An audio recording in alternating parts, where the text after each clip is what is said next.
नूर अफरोज को ले जाओ मुरीद खाने में और उसको वहीं रहना चाहिए। गुड्डी बीबी के पास ये बिल्कुल भी मत आए। बीबी, ऐसा कभी नहीं हुआ कि आप मेरे फर्ज और मेरे फैसले के बीच में आई हो। क्या ताल्लुक है तेरा इस घर से?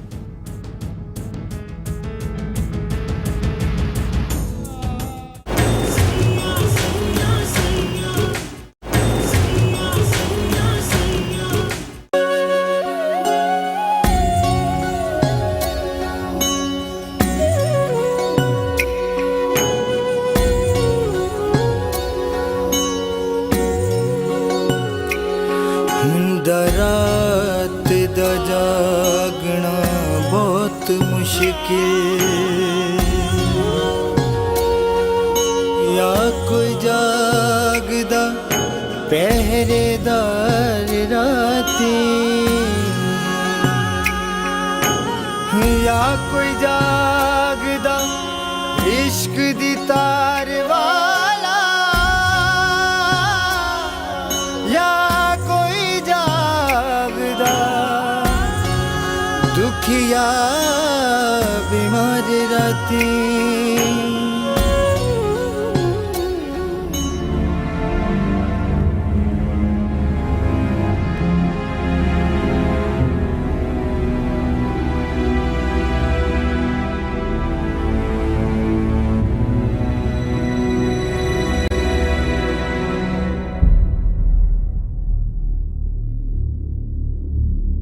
ज्यादतियों का बोझ मेरे दिल पर है और जाग तुम रही हो। सरकार, वो नूरा फरोज। जानता हूं, जानता हूं। तुम्हारी तरह उसके हक में भी डंडी मार जाता हूं।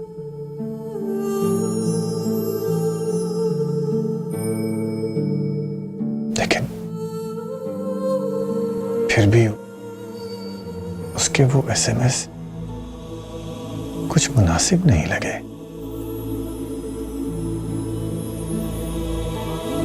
बाप अपने फराइज निभाए ना निभाए, लेकिन औलाद पर हक जताने का फर्ज वो पूरी ईमानदारी से निभाता है। क्या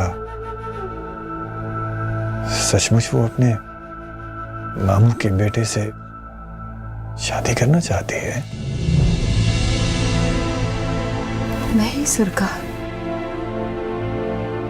ऐसी नौबत ना है, इसीलिए उसे यहाँ ले आए। मैं जानती हूँ आप लोग अपनी जात के बाहर बेटियां नहीं देते, और अपनी जात के बाहर से लड़कियां लाकर उन्हें अपनी कनीज बना लेते हैं।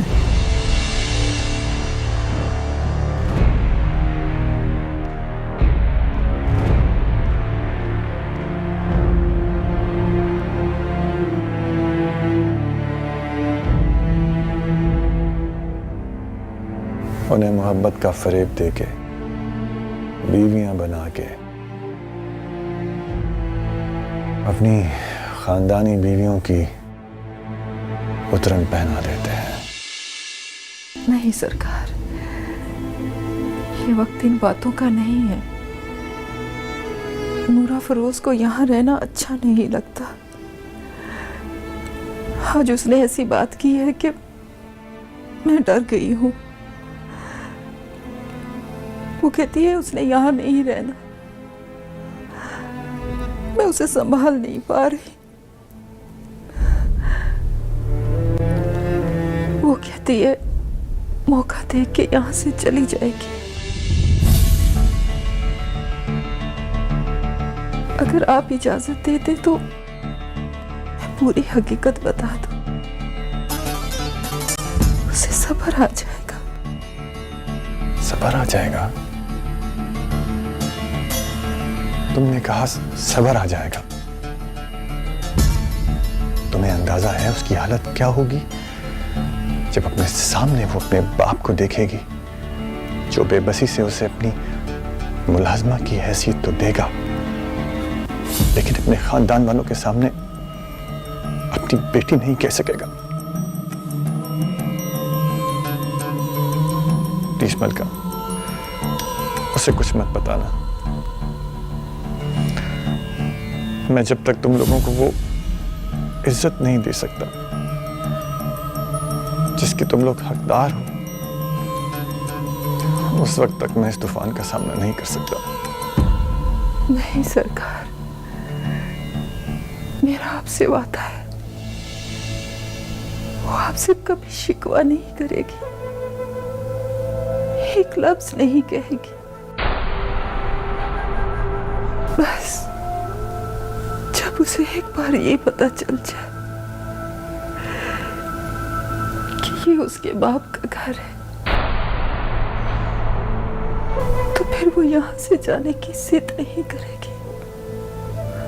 हर इंसान तुम्हारे जैसा प्यार नहीं करता, खास तौर पर औलाद का लेन देन का दस्तूर बहुत पक्का होता है। वो उसे खसारा देने वाले माँ बाप को कभी माफ नहीं करता।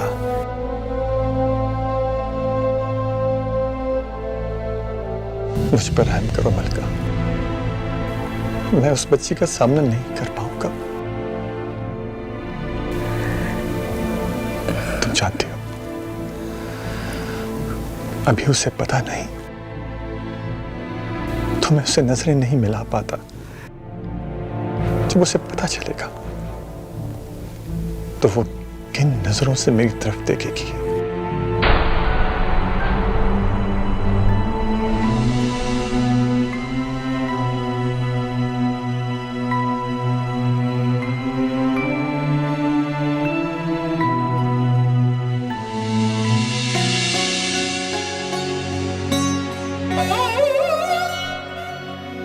जो हुक्म सरकार।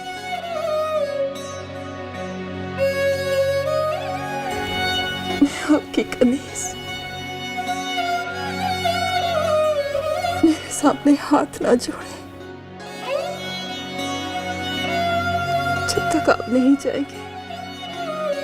मलका के मुंह से ये राज नहीं निकलेगा। बस अगर आप नूरा फरोज को यहाँ संभाल के रख सकते हैं तो मैं चली जाती हूँ सरकार,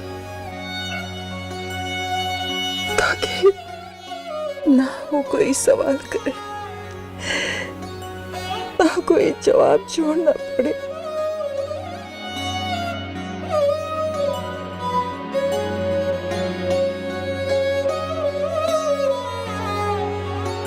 मलका, वने सरे ग सरे पा मा ग रे, तुम्हें याद है रे ग मा पा हमारी जुदाई वाला दिन? मेरे हाथ ने द रे ऐसे ही तुम्हारे हाथों में कैद थे। सा हमारा वो कराची वाला छोटा सा घर, वने सरे ग सरे पा मैं एक आम सा अफसर और तुम मेरी मासूम और बेवकूफ सी बीवी।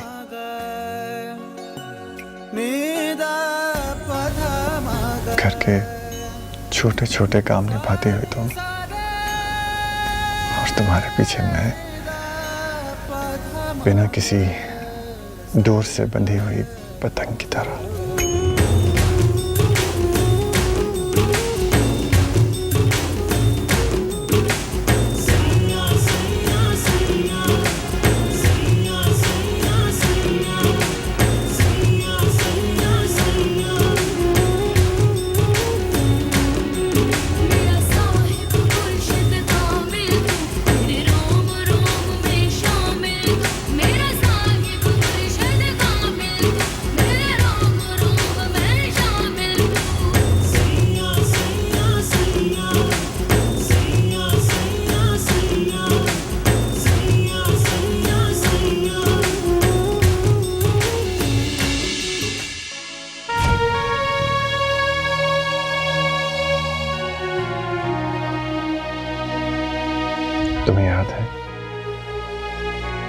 उस दिन मैं ऑफिस जा रहा था और पहली बार तुमने मेरे कोट की जेब में पेन लगाए थे।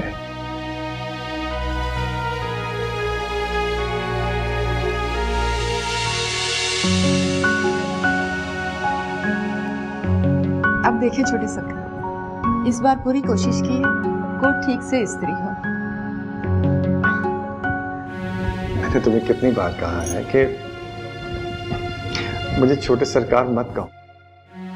जब तुम्हारे कोई बड़े सरकार हैं ही नहीं तो मुझे छोटे सरकार क्यों कहती हो? अल्लाह ना करे छोटे सरकार, मेरे तो छोटे बड़े आप ही। इसीलिए तो कह रहा हूं कि मुझे सरकार मत कहो। मैं सरकार हूं ही नहीं, मैं तो खुद नौकरी करता हूं, नौकर हूं अपनी कंपनी में।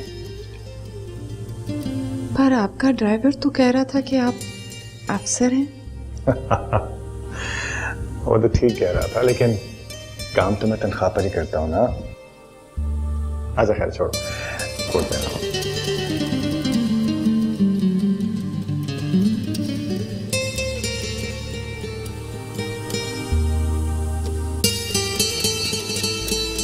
Perfect, thank you.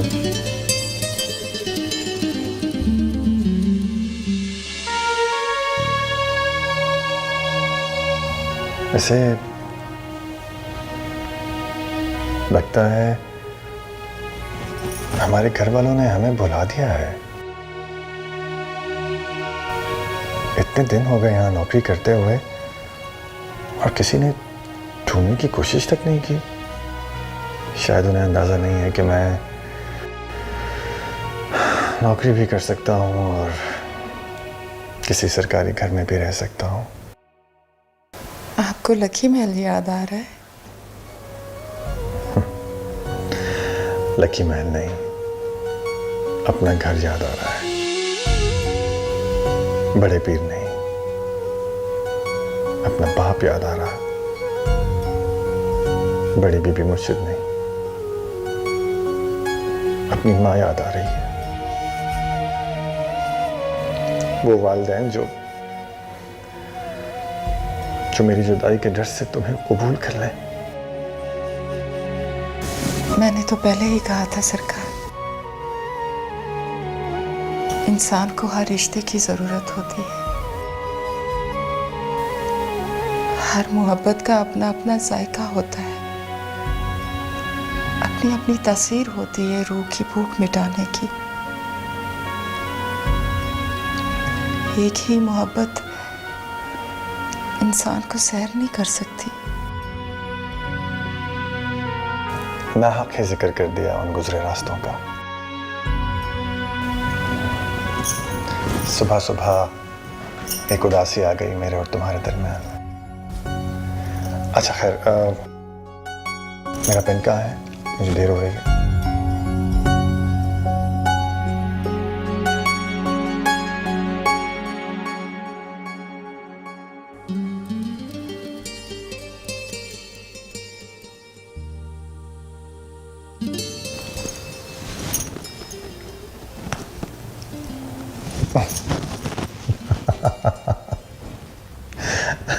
कैसे लगा दिया तुमने? क्या गलत लगा दिया? इसको ऐसे लगाते हैं, पेन अंदर होता है जेब के। नाश्ता मिलेगा? आओ नाश्ता कर जाओ। अलका, अब आ भी जाओ प्लीज। जी आ गई सरकार। फिर सरकार। तुम्हें अभी तक मेरे साथ बैठते हुए झिझक महसूस होती है। बैठो यहाँ, मेरे साथ नाश्ता करो। बैठो। चलो, मैंने अपने ऑफिस के दोस्त से बात की है कि घर में जो मुलाजमा आती है काम करने के लिए वो उसे यहाँ भेज देगा। नहीं सरकार, मैं कर लेती हूँ काम। नहीं भाई, इतना काम होता है घर का, तुम क्यों करोगी? जब मैं मुलाजमा अफोर्ड कर सकता हूँ तो तुम क्यों इतनी मुशक्कत करो? मुझे आदत है काम की सरकार। मेरे घर की औरतें काम नहीं करती सरकार।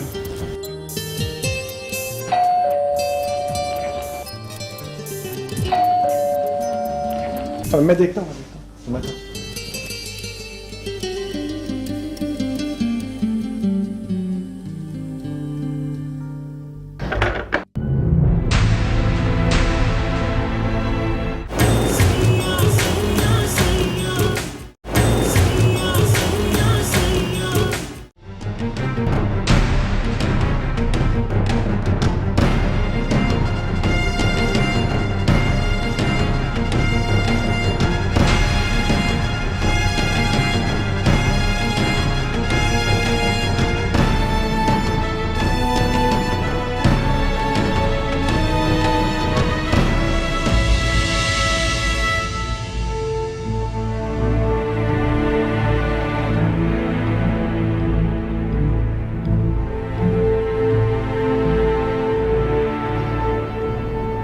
आपको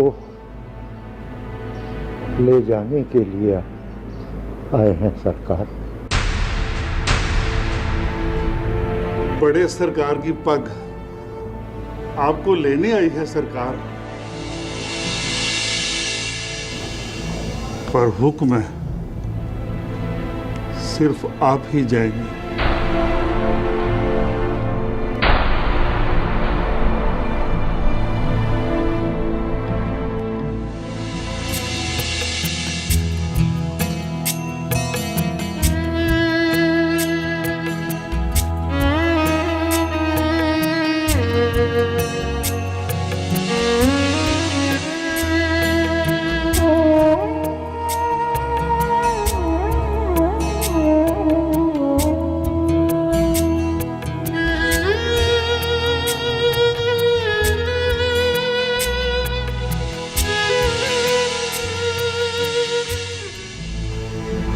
ये पग बड़े सरकार ने भेजी, ये आपको लेने आई है सरकार। उन्होंने कहा है कि क्या कहा उन्होंने? उन्होंने कहा है कि मेरे मरने के बाद तुम मेरे गद्दी नशीन हो, ये पग तुम्हारी अमानत है। मैं अपने जीते जी इसे तुम्हारे हवाले करता हूं। अब इस पग की इज्जत और वकार की जिम्मेदारी तुम्हारी है।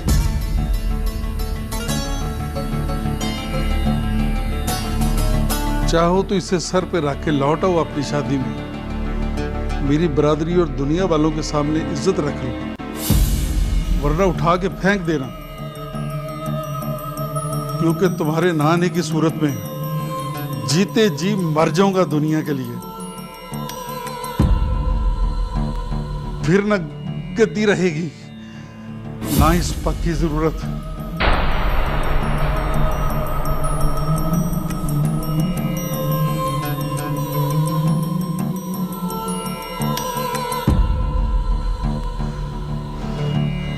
और ये खत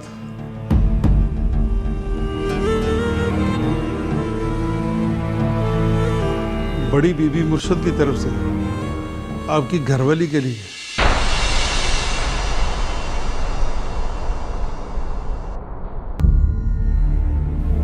मैं बाहर आपके जवाब का मुंतजिर हूं, क्योंकि मेरा यहाँ आपके घरेलू माहौल में बैठना मुनासिब नहीं।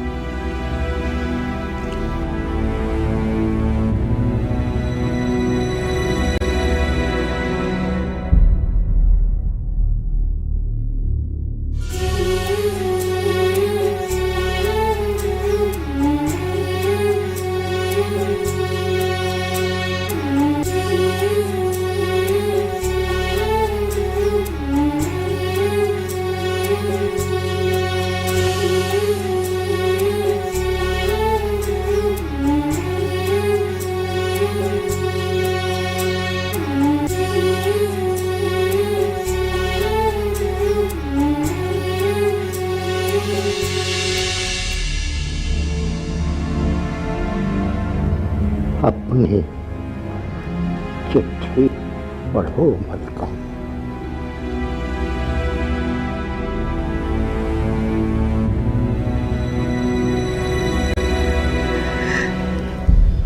ऐसे लिफाफे से डर लगता है अब्बा।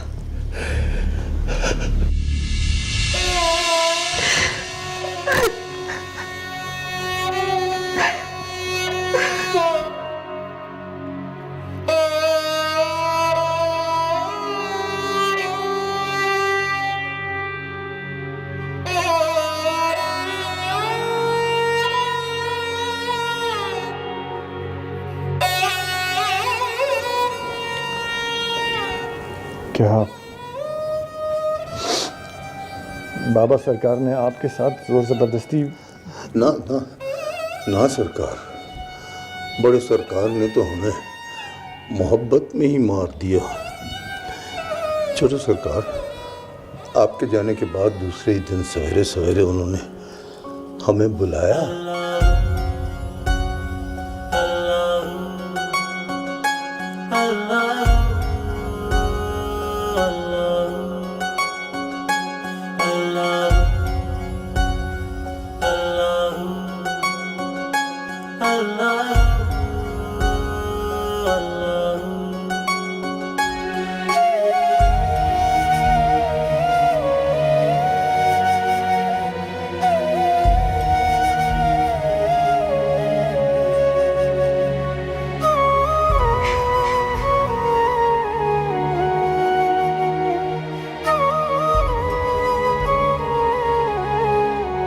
आइए आइए।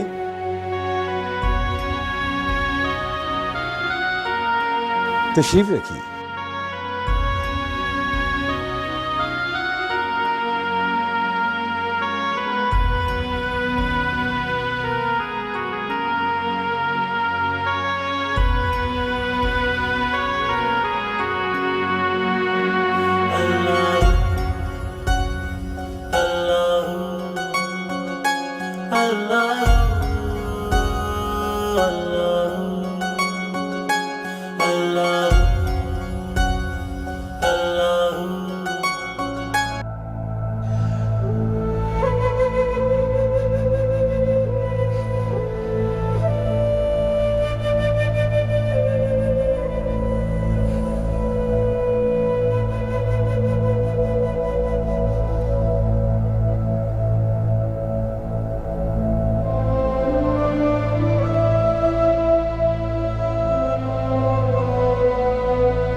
अभी तक शेरू को ढूंढ नहीं पाए।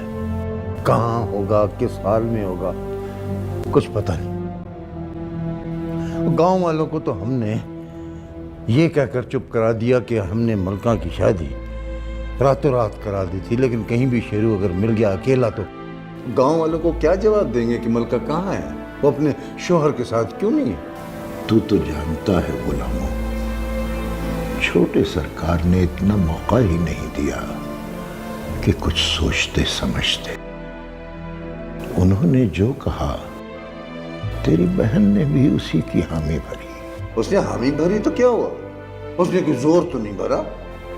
पर दोनों एक दूसरे को चाहते थे, एक दूसरे के लिए थे।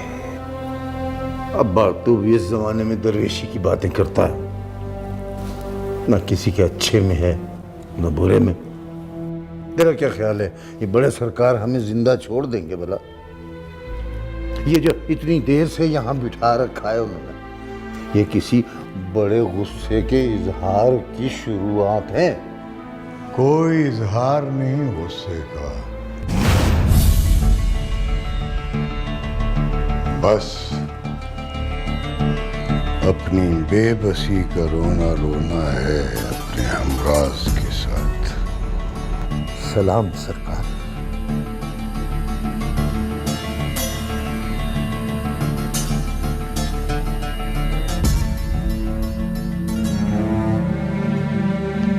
बैठिए हाफिज साहब। नहीं नहीं नहीं, यहाँ नहीं, वहां बैठिए।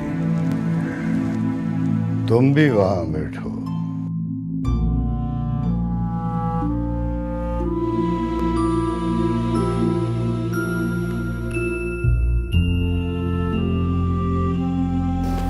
अपने सीने में कुरान लिए फिर रहे हैं हाफिज साहब, तो फिर ये कैसे सोच लिया आपने कि आपको नीचे बिठाकर मैं ऊपर बैठ जाऊंगा? बेटी का निकाह मुबारक हो हाफिज साहब। काश मुझे मेरे खानदान के रस्म व रिवाज ने आपके साथ ये मुबारकबाद वसूल करने की इजाजत दी होती। मैं उसी जुर्रत की माफी मांगता हूं सरकार। मुझे उस वक्त यही ठीक लगा था। छोटे सरकार, मुझे उस वक्त बेबसी और इश्क की बुलंदियों पर नजर आए। ऐसी बुलंदियों पर अगर हाथ बढ़ाकर थामा न जाए तो इंसान खो जाता है या गिर जाता है। मैंने उनका हाथ थाम लिया सरकार। मेरे बेटे पर रहम करने का बहुत बहुत शुक्रिया हाफिज साहब। मैंने खुद कई बार उसकी इस कैफियत से नजरें चुराई, इसलिए कि जब अपने पीर और मुर्शिद की गद्दी पर बैठो तो बहुत सारे रिश्ते भुलाकर बहुत सारी रिवायतों को याद रखना पड़ता है। हमारे खानदान की एक रिवायत है, हमारी नस्लों में सदियों से एक ही खून दौड़ रहा है, पीरों का। माँ की तरफ से भी और बाप की तरफ से भी हमारा हसब नसब एक है, पीरों का। हम अपनी जात में किसी भी दूसरे खानदान की मिलावट नहीं कर सकते। मैं बहुत माजरत के साथ आपसे कहता हूं कि मैं आपकी बच्ची को अपनी बहू तस्लीम नहीं कर सकता। मैं अगर अपनी गद्दी दांव पर लगा भी लूं तब भी अपने खानदान और बिरादरी वालों के सामने जवाबदेह हूं, पीर बख्त सुबहान का बाप होने की हैसियत में, क्योंकि मैं उसकी शादी अपनी यतीम भतीजी के साथ तय कर चुका हूं और शादी के बुलावे भी जा चुके हैं। अपनी भतीजी का सरपरस्त होने की सूरत में मुझे अपने बेटे की मोहब्बत को मारना होगा।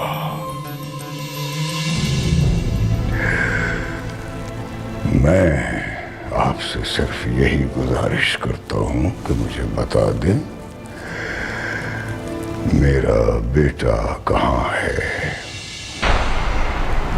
मुझे अपना बेटा वापस चाहिए। अपने भाई की बेटी के लिए इंसाफ और मुरीद की गरीब बेटी के लिए नाइंसाफी। मेरे मुरीद की बेटी को पीर बख्त की होने वाली शादी का इल्म था। आपका बेटा तो खुद चलकर हमारे दर पर आया था सरकार। उस वक्त तो मेरी बहन के हाथों पर उसके चचाजाद के नाम की मेहंदी तक लगी हुई थी। इसीलिए तो सिर्फ अपने बेटे को बुला रहा हूं। इस जुर्म की सजा के तौर पर उसे जुदाई की ये सजा भुगत नहीं होगी। अगर उसे मेरे और अपने दरमियान कायम रिश्ते को सलामत रखना है तो उसे ये खारदार रास्ता अबूर करके आना होगा।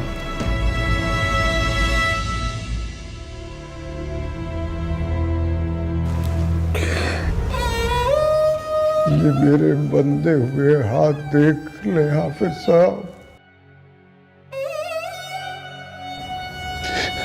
मुझे बताए मेरा बेटा कहाँ है। मेरी इज्जत अब आपके हाथ में है हाफिज साहब। मैं पहले ही अपना बड़ा बेटा और बहू खो चुका हूँ। उसके बाद यही मेरी दस्तार का वारिस है और बड़े भाई के होते हुए छोटा भाई गद्दी पर नहीं बैठ सकता। मैं अपना बेटा वापस लाने की एक कोशिश तो करूं कम से कम।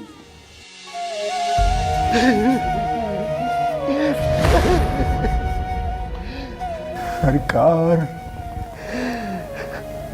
मेरी बेटी के नसीब में परवरदिगार ने जो लिखा होगा वो जरूर होगा, पर खुदा गवाह है, सिवाय इसके मैं कुछ नहीं जानता कि वो कराची चले गए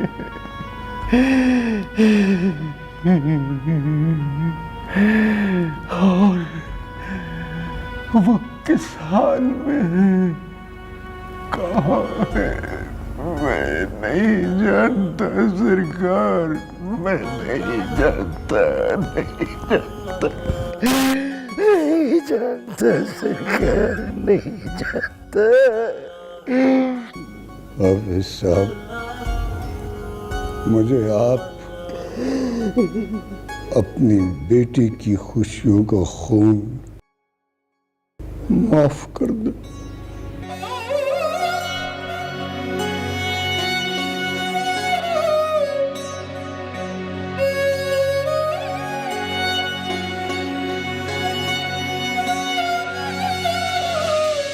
और उसके बाद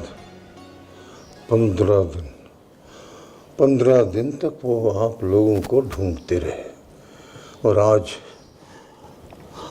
ये छोटे सरकार मुंशी को बुलाकर हमें उसके साथ भेजा। उनके मुताबिक उनकी पग और आपके कारी आप सरकार को लेने आए हैं। उन्हें पता था उन्हें कि इन दोनों की ताज़ीम में छोटे सरकार अपनी खुशियां को कुर्बान कर देंगे। मैं इन दोनों की ताज़ीम में अपनी बीवी का हक नहीं मार सकता। आप लोग लौट जाइए।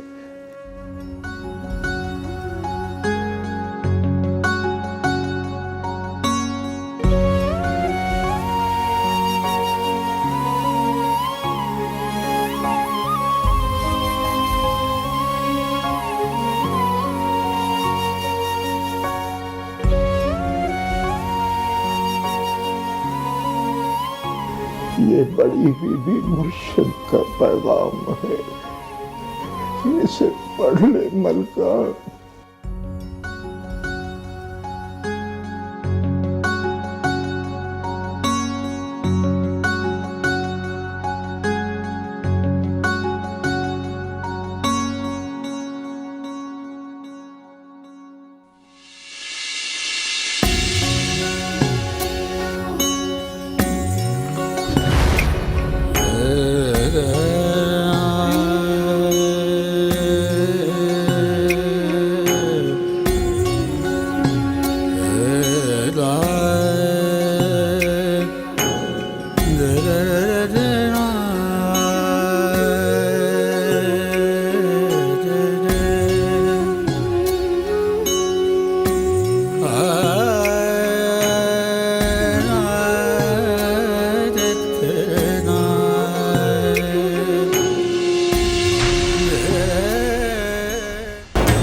एक जमाने से एक दूसरे के लिए वैर हो चुके हैं। तुझे जिस औरत ने मुलाजमत देकर यहाँ रखा है, अपनी प्यास में तो उसे कहीं भूल तो नहीं गई? वो बच्ची मुरीद खाने नहीं जाएगी, इसी लकी महल में गेस्ट रूम में रहेगी,